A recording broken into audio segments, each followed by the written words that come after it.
कंज कृपा सिंधु नरलोक हरि महामहोत्तम पुंज जासु वचन रवि करे मेरा मुझ में कुछ नहीं जो कुछ है सब तो तेरा तुझको सौंपते क्या लागे था। प्रेम से बोलो कि सतगुरु महाराज की बिल्कुल भी आवाज़ नहीं है। न करे हम काय को बोले तुम बोलो तो बोलो हमारी घटे एक बार तो बोली तो जोड़ता है। प्रेम से बोलो कि सतगुरु महाराज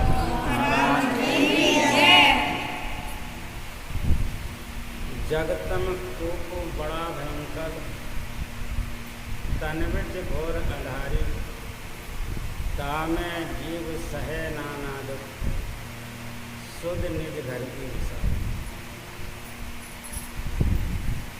आज बहुत ही परम पवित्र पावन त्यौहार है भगवान श्री कृष्ण का जन्माष्टमी का।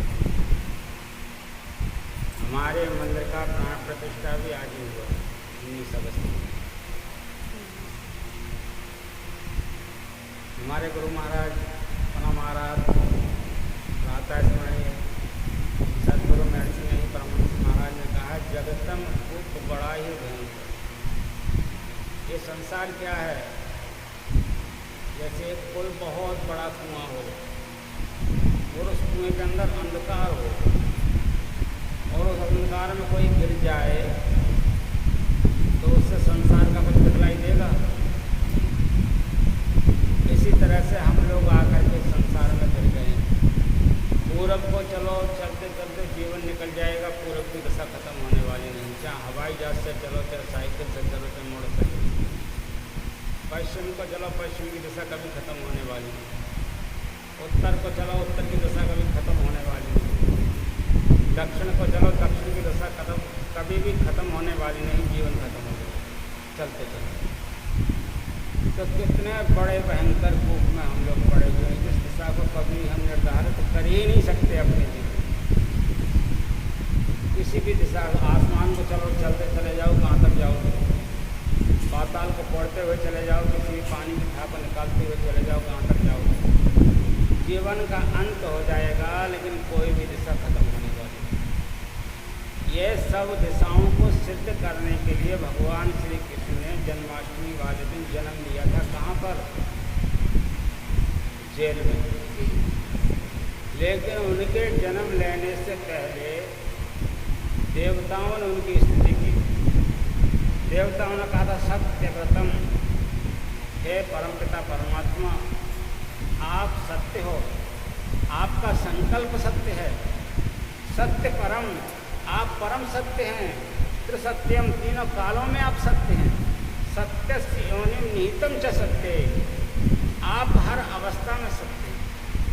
परमात्मा कभी मरता है सुना है आपने? परमात्मा कभी परिवर्तन होता है सुना है आपने? आज परमात्मा हनुमान जी बन गए, कल को परमात्मा राम बन गए, कल फिर भगवान कृष्ण बन गए। परमात्मा का सत्य ही स्वरूप है। सत्य ने ही अनेक रूप धारण किए हैं। बताइए संसार में परमात्मा एक है या अनेक है? एक है। तो एक ही परमात्मा ने अनेक रूप धारण किए हैं। तो उसी को देवता कह रहे हैं सत्यस्य सत्यमृतम, आप ही सत्य का, आप सत्य रूपी अमृत हैं। सत्य नेत्रम, आप ही ऐसे, आपके ही एक ऐसे नेत्र हैं जो सत्य को जानते हैं। आपके भक्त जो होते हैं वो भी सत्य को जानते हैं। उनके पास वो नेत्र मिल जाते हैं जिन नेत्रों की जरूरत है। अन्यथा संसार का आदि सत्यात्मकम, आप सत्य हैं, सत्य से परम सत्य हैं। त्वम शरणम प्रपन्नः, हम संसार के सभी लोग आपकी शरण में हैं। आपने एक अवतार नहीं, मत्स्य अवतार लिया, अश्वकश्यप अवतार लिया, नरसिंह अवतार लिया, हंस अवतार लिया, परशुराम अवतार लिया, राम अवतार लिया, कृष्ण अवतार लिया। नाना प्रकार के आपने प्रभु अवतार लिए। लेकिन आप हैं कौन? केवल एक हैं, सत्य हैं। और वो सत्य कहाँ पर है? कहाँ पर जन्म लिया उन्होंने सत्य ने? जेल में। किस समय में जन्म लिया? आधी रात के समय में। जेल में क्या था? अंधकार। हम इस शरीर में जब माँ के पेट में आए थे तो माँ का पेट क्या है? उसमें आदमी हाथ हिला सकता है, पलक मार सकता है, विष्ठा में सना हुआ पड़ा रहता है। जब कोई बच्चे का जन्म हो देखना, सब हाथ पैर उसके विष्ठे में सने हुए। कितनी निकृष्ट जगह पर हम लोगों का जन्म हुआ। और किस माँ के पेट से जन्म हुआ? जिस माँ ने हजारों हजारों मन पचा करके विष्ठा बना दिया, हजारों हजारों मन जल पी करके मलमूत्र बना दिया। लेकिन हमें परमात्मा ने उस जेल के अंदर, एक तो वो जेल है जो माँ के पेट में हम थे, उस जेल के अंदर हजारों मन पचाने की शक्ति तो माँ के अंदर थी, लेकिन हम लोग पिता के द्वारा आए एक बूंद जल की, उसको माँ न पचा सकी न जला सकी। उस एक बूंद जल के अंदर में भी हमारी उस ईश्वर ने, उस सत्य ने रक्षा की। और संसार में हमने उससे आने का हमने वादा किया। क्या वादा किया? कि हे परमपिता परमात्मा, हमको तुम इस योनि से निकाल लो, हम तुम्हारा सदा गुणगान करेंगे। सबने वादा किया है। परमात्मा ने देखा ये कितना झूठ बोल रहा है मुझसे, कह रहा है कि मुझे इस योनि से निकाल लो और हम तुम्हारा सदा गुणगान करेंगे। तो परमात्मा ने जब ये बात सुनी तो हमको उल्टा कर दिया। जहाँ माँ के पेट में विष्ठा होता है वहाँ हमारा मुंह कर दिया और पैर हमारा ऊपर। हमने कहा प्रभु, हमने तो कहा हमारी रक्षा करो और आपने तो हमको और उल्टा कर दिया, क्योंकि आत्मा थी परमात्मा से बात कर सकती। आदमी कभी जीव से परमात्मा से बात नहीं कर सकता। जीव से झूठ बोल सकता है, जीव से दूसरों को बुराई कर सकता है, दूसरों को नीचा कह सकता है, अपने को ऊंचा कह सकता है। इस जीव से केवल मिथ्यावादी बात करने की ताकत है। सत्य की बात करने की ताकत तो जब होगी इंसान में जब किसी सदगुरु से मिलेगा। तो इसी तरह से जब अंधकार में आदमी आकर के पड़ गया, परमात्मा से निवेदन किया, उन्होंने उल्टा लटका दिया, तब आत्मा कहती है प्रभु मुझको निकालो। बोले निकाल तो दूंगा, लेकिन तू एक बात का वादा कर, धरती पर जाकर के किसी की बुराई भलाई से मतलब नहीं रखेगा। नहीं रखूंगा महाराज। किसी को ऊंचा नीचा नहीं देखेगा। बोले नहीं देखूंगा महाराज। मेरा भजन करेगा। बोले करूंगा महाराज। मेरे नाम पर सत्कर्म करेगा। बोले करूंगा महाराज। पुण्यदान करेगा। बोले करूंगा महाराज। जितने बार वादा किए वो जैसे ही धरती पर आया वो ही छोड़ दिया। अब किसी से पूछा पुण्यदान कितना करते हैं आप? कमाते हैं 10% लिखा हुआ शास्त्र में, 1% भी दान नहीं करते। अब पूछा जाए भजन कितना करते हैं? एक दिन में 1 घंटा भी भजन नहीं करते। गालियाँ कितनी बार देते हैं दिन में? बोले पता नहीं किस किस को देते हैं। अच्छा, कुल देवी के दर्शन कितना करते हैं? यानी टीवी पे उसको देखते हैं कि नहीं देखते दिन में? बोले महाराज 4 घंटे भी देख सकते हैं, चल जाएगा। उठने का मन ही नहीं करता। अब बताइए आप कहाँ जाओगे उस परमात्मा से बच करके? लेकिन इस समय भी आप जेल में ही हो। अब कहोगे आप जेल में कैसे हैं? हम तो भाई अपने हाथ हिला रहे हैं। जेल में भी तो हाथ हिलाते हैं लोग। जहाँ तुम इस शरीर में बैठे हुए हो, इतनी बड़ी गंदगी में बैठे हो, जैसे संसार में तुम्हें अंधकार में ईश्वर दिखलाई नहीं दे रहा है, ऐसे ही परमात्मा तुम्हारे अंदर में है। भगवान कृष्ण का जन्म किस वंश में हुआ था? चंद्रवंश में। और तुम्हारे पास भी चंद्रवंश है। भगवान राम का जन्म हुआ था सूर्यवंश में, तुम्हारे पास भी सूर्यवंश है। इड़ा और पिंगला ये चंद्र और सूर्य नाड़ी हैं। इनके बीच में का जो रास्ता है इसको सुषमणा बोलते हैं। सुषमणा, इसको केंद्र बिंदु डिवाइन लाइट कहते हैं। कोई भगवान शिव का तीसरा नेत्र कहते हैं। जिस नेत्र में जीव का वास है, उस रास्ते से ही परमात्मा श्री कृष्ण से मिला जा सकता है। उन्होंने कहा जेल में ही मेरे माता पिता मुझसे मिले थे, और जब मैं जेल में था तभी सभी देवताओं ने आकर के मेरी स्तुति की थी। सत्य कृतम सत्य परम सत्यम। सत्यात्मकम, हे परमात्मा आप हर प्रकार से सत्य हो। देवता स्तुति कर करके चले गए। आज रात को जन्म होगा किसका? रात के 12 बजे मनाएंगे सब लोग किसका जन्म? भगवान श्री कृष्ण का जन्मदिन मनाएंगे। और भगवान श्री कृष्ण के जन्मदिन से पहले देवता लोग आए थे, उनकी स्तुति विनती करके गए। उस समय में भगवान ने जन्म नहीं लिया था। अब इस समय में भगवान की हम स्तुति विनती करना है तो आप किस श्रेणी में आ रहे हैं? भगवान की देवता श्रेणी में। ऐसे पर्वों पे सत्संग करने से भगवान प्रसन्न होते हैं, न कि फोटो पे घी चढ़ाने से और भोग लगाने से भगवान प्रसन्न होते हैं। जिस फोटो को आप लगा करके अलमारी में पूज रहे हैं, क्या आप जानते हैं भगवान कृष्ण का ही फोटो है? उसमें जुहारी बना दिएगा, एक अभी चुगलखोर चुगली बनाए। अगर किसी दूती की वैसे पूजा कर दोगे तो, और उसमें दूती की पूजा भी कर रहे हो। यही जगतम कूप महाभयंकर है। बताओ कोई दूती की पूजा करता होगा, लेकिन भगवान कृष्ण के फोटो में दूती की भी पूजा कर रहे हैं। पांडवों की पूजा कर रहे हैं। पांडव बेचारे कहाँ गल गए, जाके हिमालय में हम पांडव तैयार हो गए बन करके, अंधकार में पूजा कर रहे हैं। भगवान कृष्ण कहते हैं तुम यदि मुझसे मिलना चाहते हो तो अपनी जेल को, जैसे भगवान को जब जन्म हुआ था तो वासुदेव ने क्या काम किया था? उनको लेकर के कहाँ पहुँचे? नंद बाबा के। अब वासुदेव कौन है? वासुदेव हमारी आत्मा है। हमें अपने परमात्मा का जन्म का प्राकट लेकर के आकाश मार्ग की तरफ चलना है, यानी सुषुम्ना मार्ग की तरफ। अपने अंदर में ही हमारे अंदर परमात्मा है। यदि आप सोचेंगे कि हम जाकर के कहीं परमात्मा के दर्शन करेंगे, वृंदावन किसको कहते हैं? सत्संग के स्थान को ही वृंदावन कहा जाता है। अच्छा, नंद के घर आनंद हुआ था। नंद कहते किसको हैं? गर्ग संहिता में लिखा हुआ, जिसके पास 1 करोड़ गाय हुआ करती थी उसको उपाधि नंद की दी जाती थी। और जिसके यहाँ पर 50 लाख गाय हुआ करती थी उसको ब्रजवान की उपाधि दी जाती थी। और जिसके यहाँ 11 लाख गाय होती थी उसको उपनंद की उपाधि दी जाती थी। लेकिन 84 खंबे का उनका भवन, जो 84 को उसकी परिक्रमा करते हैं तो चारों तरफ से दिखाई देता था, ऐसा भवन था नंद बाबा का। लेकिन उनको कभी आनंद नहीं हुआ। कितना उनका सेल होगा? आज रामदेव बाबा के पास भी 1 लाख गाय नहीं होंगी, लेकिन पूरे भारत में देसी घी की सप्लाई हो रही है। और उनके पास कितनी थी? 1 करोड़ गाय। कितने उनके लगे हुए होंगे कर्मचारी, लेकिन उनके कहीं नहीं आनंद हुआ।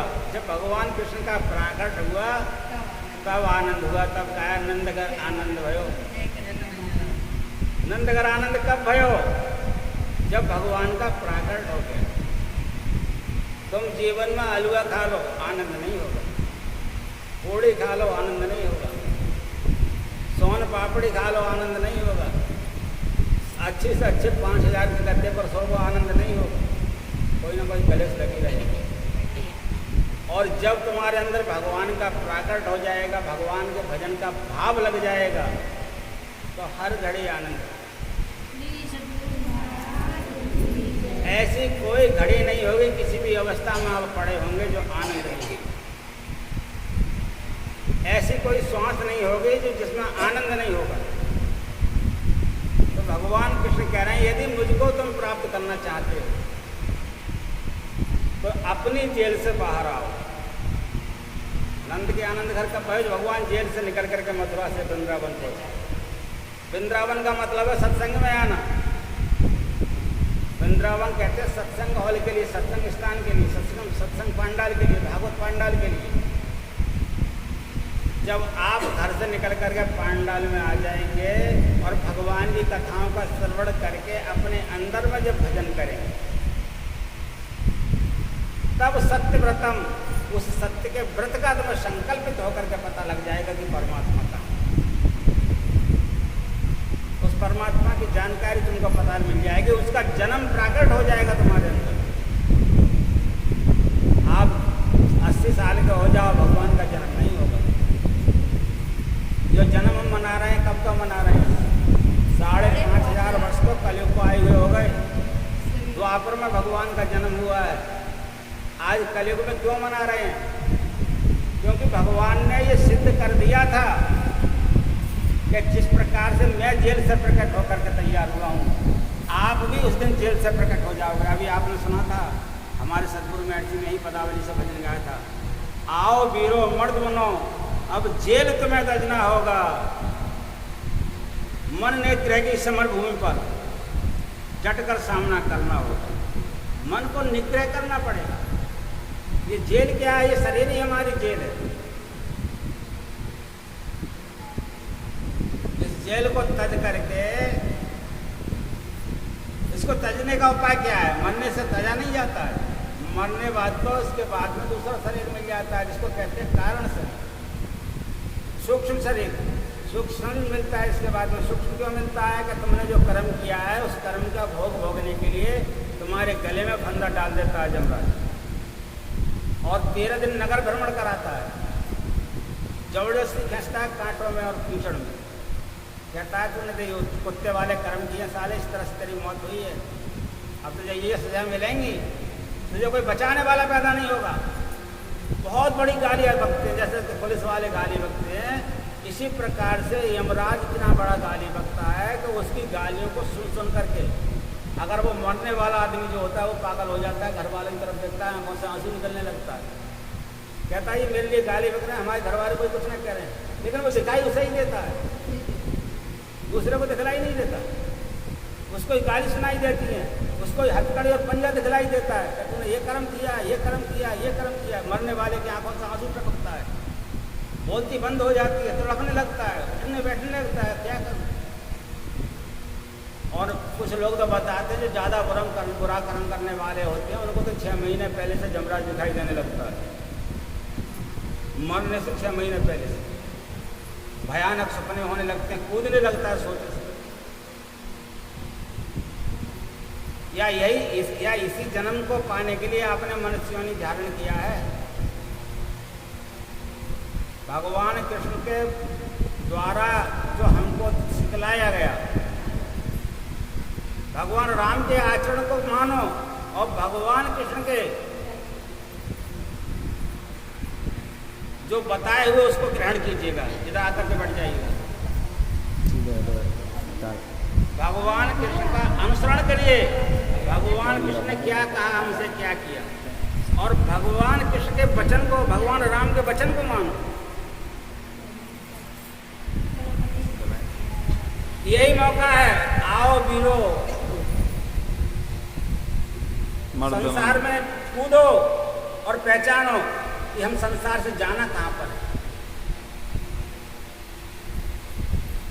यदि आप नहीं पहचान पाए कि हमें संसार से कहाँ जाना है, एक आदमी घर से चला है और जहाँ भी पहुँचा उसे जाना है किसी परिवार के घर से मिलने के लिए,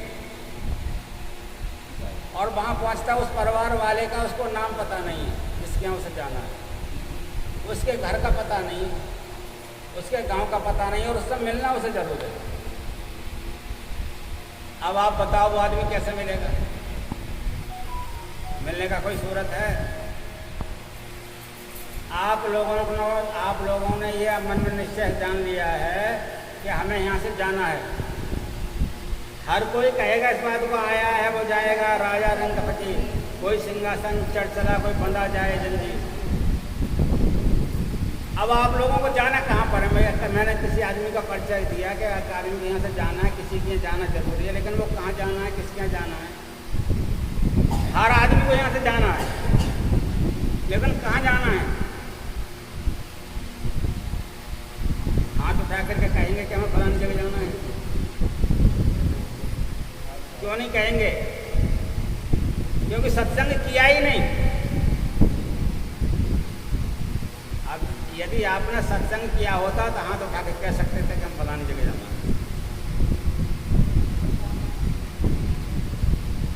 अगर आप कहोगे कि परमात्मा के घर जाना है तो परमात्मा तो का घर का जगह कोई है नहीं, जहाँ है नहीं। हर जगह हर व्यापक सर्वत्र समाना, प्रेम से प्रकट हो या मैं जाना। हर जगह परमात्मा सर्वत्र व्यापक है। जब सर्वत्र व्यापक है तो आपको जाना कहाँ पर है? इसी बात को हमारे गुरु महाराज कह रहे हैं, आओ वीरो मर्द बनो, अब जेल तुम्हें दजना होगा, मन निग्रह की समर भूमि में सन्मुख तुमको डटना होगा। यदि अपने आप को तुम्हें पहचानना है, यदि अपने आप को तुम्हें सही जगह पर जाना है,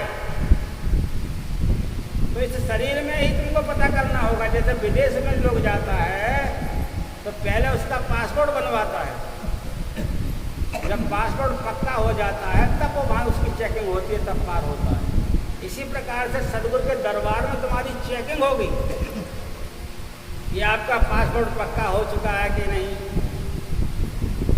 आपका ध्यान पक्का हो चुका है कि नहीं, आपका भजन पक्का हो चुका है कि नहीं, आपने निश्चय कर लिया है कि नहीं, आप बिंदु में प्रवेश कर चुके हैं कि नहीं, आप शब्द को सुनने लगे हैं कि नहीं।